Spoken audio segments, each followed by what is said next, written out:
In today's video, I'm going to teach you how to stretch text in Adobe Express. If you're designing a social post, a flyer, or a quick thumbnail, shaping your text to fit the space can make a huge difference. I'll walk you through how to stretch text cleanly, when to use each method, and how to keep everything looking sharp and readable.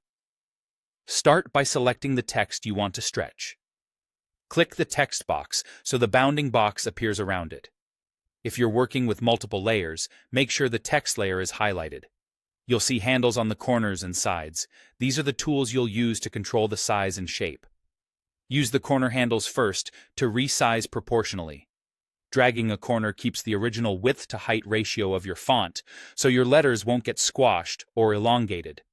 This is perfect when you just need the text bigger or smaller while preserving its natural look. Drag outward to scale up, inward to scale down, and keep an eye on how the text sits with nearby images or margins so the layout stays balanced.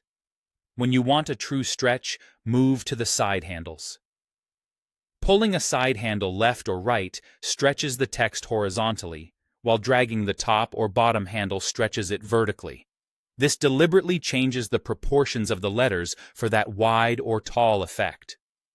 Go step by step and check legibility as you adjust. Thin fonts can look fragile when stretched too tall, and bold fonts can feel cramped if pushed too wide. Aim for a stretch that supports the style of your design without sacrificing clarity. If you're after a wider feel without distorting the letter shapes, adjust character spacing. With the text still selected, find the character spacing control in the type settings and increase it to open the space between letters.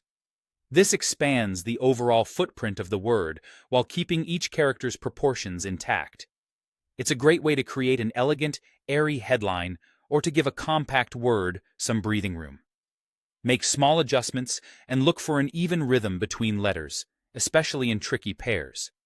As you refine, align the stretched text with other elements so it looks intentional. Use the canvas guides to center it or match edges and leave a comfortable margin from the borders for a clean finish. If something doesn't feel right, undo and try a different mix of proportional scaling, directional stretching, and spacing until the text fits your design beautifully.